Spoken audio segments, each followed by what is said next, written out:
때문에 먹고 마시며 즐거워하였으며 라는 말씀입니다.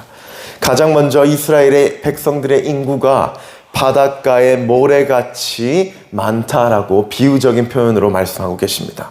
자, 이 말씀은요, 창세기 15장에 보면 하나님께서 이 아브라함을 축복하실 때 내가 너의 자손을 모래와 같이 많게 하겠다라고 하신 말씀과 동일한 맥락의 말씀이에요.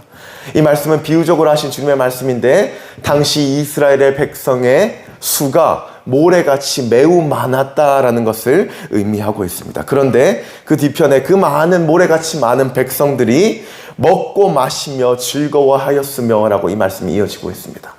모래같이 많은 이스라엘 백성들이 먹고 마심에 있어서 부족함이 없는 왕국이 세워졌다. 물질과 그들이 먹고 마시는 풍요의 왕국이 세워졌다라는 것을 이야기하고 있는 것입니다. 그리고 21절의 말씀을 보면요, 솔로몬이 그 강에서부터 블레셋 사람의 땅에 이르기까지와 애굽 지경에 미치기까지의 모든 나라를 다스림으로 솔로몬이 사는 동안에 그 나라들이 조공을 바쳐 섬겼더라라고 이야기합니다. 솔로몬은요, 이 유프라데스 강에서부터 블레셋 영토에 이르기까지 또 이집트의 국경에 이르기까지 모든 왕국을 다스리고 그 왕국들은 솔로몬이 살아있는 동안 조공을 바치면서 솔로몬을 섬겼다라고 성경이 이야기하고 있습니다. 당시에 하나님이 세우신 그 솔로몬의 권세, 그의 위상이 얼마나 높았는가. 많은 나라들이 솔로몬을 위해 조공을 바치고 그의 머리 위에 엎드려 절하는 이 모든 모습이 하나님이 세우신 지혜자의 왕의 권세와 그의 위상이 얼마나 높았는가를 이야기하고 있습니다. 우리 오늘 본문 말씀 4장 22절의 말씀인데요. 4장 22절의 말씀을 다 같이 한번 읽어보도록 하겠습니다. 읽겠습니다. 솔로몬의 1분 식물은 가는 밀가루가 30석이요 굵은 밀가루가 60석. 23절까지 읽겠습니다. 살찐 소가 10이요 초장의 소가 20이요 양이 100이며 그 외에 수사순과 노루와 살찐 새들이, 이 모든 양이 지금 솔로몬이 한 끼 먹을 수 있는 양을 의미합니다. 당시 이 양을 보았을 때 14,000명이 한 번 먹을 수 있는 양이라고 해요. 이 많은 양을 솔로몬이 한 번에 다 먹는다는 것을 의미하는 것이 아니라 솔로몬과 같이 함께 식사를 하는 모든 자들에게 다 나눠주고 또 남을 양을 솔로몬이 취하였다. 당시에 많은 물질의 풍요를 이야기하고 있는 것입니다.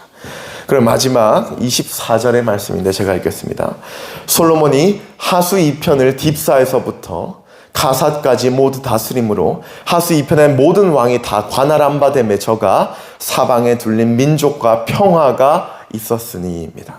솔로몬은 유프라데스 강 이쪽에 있는 모든 지역 또한 딥사에서 가사에 이르기까지 강 서쪽의 모든 왕을 다스릴 뿐만 아니라 민족의 평화를 유지하였다.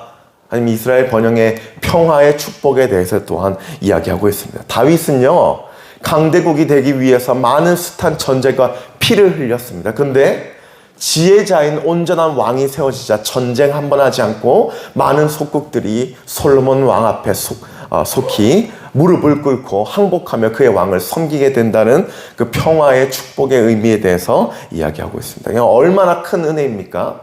한 왕국으로 누릴 수 있는 모든 은혜가 이 전반전 모든 절에서 다 이야기되고 있습니다. 솔로몬은 왕의 권세요, 부요한 풍요의 축복이요, 또 평화적인 통치까지도 하나님께서 한 온전한 왕이 세워지자마자 그 왕을 통하여 이루어 가신다는 것을 잘 말해주고 있습니다. 그런데요, 오늘 말씀은요, 이스라엘 백성의 번영과 평화, 축복만을 이야기하고자 하나님이 우리들에게 이 말씀을 주신 것이 아니에요. 우리의 묵상은 여기서 끝나면 절대 되지 않습니다. 우리의 묵상은 한 가지 더 나아가야 돼요. 제가 서두에 이야기했던 이스라엘 번영과 축복의 정확한 원인이 뭐예요? 솔로몬과 같은 지혜로운 왕 하나가 세워지자마자 그 나라에게 온전한 축복이 주어졌다라는 겁니다. 자, 그렇다면 우리에게 있어서는 어떠한 믿음의 고백과 적용과 묵상이 되어야 할까요? 오늘날 우리나라 가운데 솔로몬과 같은 지혜로운 왕 한 명이 세워지면 이 많은 평화와 축복이 우리나라의 평화와 축복이 될 수 있다는 것을 우리는 믿음으로 받을 수 있어야 된다는 거예요. 하나님께서 솔로몬의 어떤 모습을 보시고 기뻐하시며 그에게 지혜를 허락해 주셨나요? 3장의 말씀인데요. 우리 3장 3절의 말씀을 한번 읽어보도록 하겠습니다. 3장 3절의 말씀입니다. 읽겠습니다. 시작. 솔로몬이 여호와를 사랑하고 그 부친 다윗의 법도를 행하되 오히려 산당에서 제사하며 분향하여. 네, 하나님께서 어떤 모습을 봅니까? 솔로몬 왕은요, 그 누구보다 하나님을 사랑하였고 하나님의 법도를 지켰던 자입니다. 그리고 7절 제가 읽겠습니다. 나의 하나님 여호와여, 주께서 종으로 종의 아비 다윗을 대신하여 왕이 되게 하셨사오나 종은 작은 아이라 출입할 줄을 알지 못하고 라고 이야기합니다. 그가 스스로를 뭐라고 표현합니까? 나는 하나님께서 세우신 왕일 뿐입니다. 나는 작은 아이일 뿐입니다 라고 이야기합니다. 그가 어떤 왕입니까? 하나님을 누구보다 사랑하고 하나님의 법도를 힘써 지켰던 왕이에요. 또 어떤 왕이에요? 자신이 나됨을 겸손함으로 주님 앞에 드렸던 왕이에요. 하나님께서 1,000번제를 드렸던 그의 중심을 보면 너 무엇을 원하니? 라고 솔로몬에게 묻습니다. 그러자 솔로몬 한마디 합니다. 악을 분별할 수 있는, 선과 악을 분별할 수 있는 지혜 하나면 충분합니다 라고 고백해요. 제가 아까 서두에 이야기했습니다. 솔로몬과 같은 온전한 왕 한 명이 세워지면 우리나라도 동일한 하나님의 이 번영과 은혜와 축복 그리고 회복의 때를 마주할 수 있다라고 이야기했어요. 그럼 오늘날 우리의 나라 가운데 세워진 위정자를 위해 우리 어떻게 기도해야 됩니까? 하나님, 솔로몬과 같이 주님을 사랑하는 위정자를 허락해 달라고 우리는 기도할 수 있어야 된다는 거예요. 하나님, 솔로몬과 같이 하나님의 말씀과 법도를 지키는 하나님의 위종자를 세워달라고 기도할 수 있어야 된다는 거예요. 솔로몬과 같이 주님을 경외하며 하나님 지혜 하나면 충분합니다. 자신의 유익이 아닌 나라의 유익을 위해 희생할 수 있는 그러한 위정자 한 명을 위해서 기도할 수 있는 마음을 가져야 한다는 겁니다. 또 우리 위정자를 위해서 또 기도해야 할 더 큰 기도 제목이 있습니다. 안타까운 것은요, 솔로몬은 자신에게 허락된 하나님의 축복을 끝까지 지키지 못했어요. 우리가 다 알고 있듯 허영과 하나님이 주신 그 많은 은혜로 인해 그의 믿음은 고꾸라지게 됩니다. 그의 시작으로 이스라엘의 멸망의 시작이 되게 돼요. 그의 자손에 이제 왕권 시대를 지나면서 다음 왕들이 솔로몬의 왕위를 다 물려받습니다. 그런데 그 어느 하나의 왕도 하나님 마음 보시기에 다윗 왕같이 합한 왕이 없다라고 표현했어요. 그럼 오늘날 우리의 위정자들을 위해 우리 어떻게 또 중보하고 기도할 수 있어야 돼요? 끝까지 하나님의 맡겨진 사명을 충실히 다할 수 있는 위정자를 세워달라고 기도할 수 있어야 된다는 거예요. 제가 오늘 이 말씀을 묵상하면서 왜 우리나라를 묵상했는 줄 아십니까? 우리나라의 위정자들을 묵상했는 줄 아십니까? 현재 우리나라의 가장 큰 문제가 뭐예요? 저는 그렇게 생각해요. 진보와 보수를 나누고 위정자가 편을 나누고 많은 자들이 각 세대를 손가락질하며 다투는 이 모습을 보면서 저는 너무나 매일과 같이 이 나라 민족을 위해 기도하는데 하나님께서 우리나라에게 주시는 해결책이라는 생각이 들었습니다. 편을 성경 어디에도요, 한 민족과 민족이 다툼으로써 그 민족이 축복과 번영을 누렸다는 그 말씀은 어디에도 있지 않아요. 그런데 우리나라의 모습은 무엇입니까?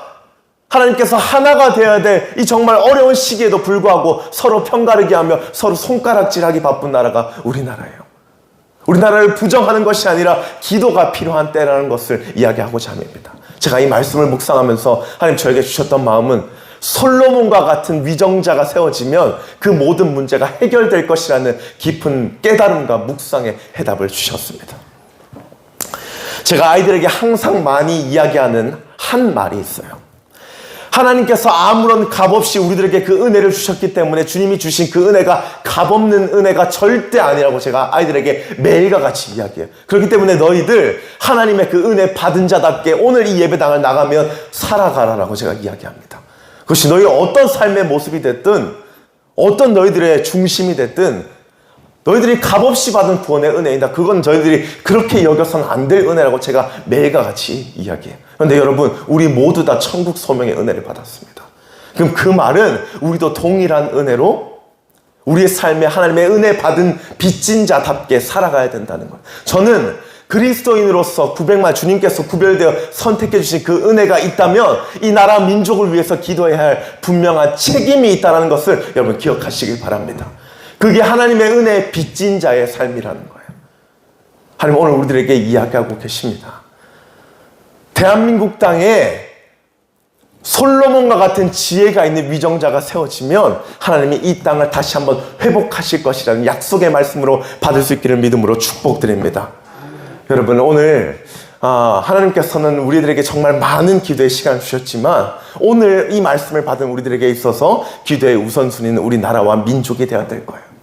그리고 지금 세워진 우리의 정부를 위해서 피땀 흘려 우리 눈물을 흘려 기도해야 될 겁니다. 그리고 앞으로 세워질 많은 위정자들을 위해서 우리 기도해야 될 거예요.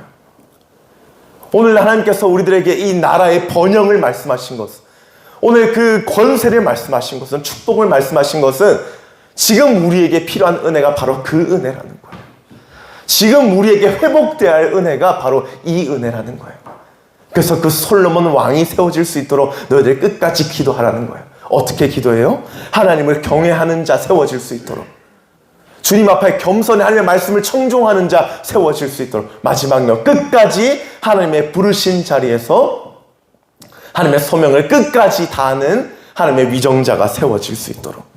여러분 오늘 우리들에게 주어진 이 기도의 시간 가운데 우리나라의 솔로몬과 같은, 다윗과 같은 주님의 자녀가 세워지는 그러한 은혜가, 그러한 기도의 시간이 될 수 있기를 믿음으로 축복드립니다. 네, 기도하겠습니다.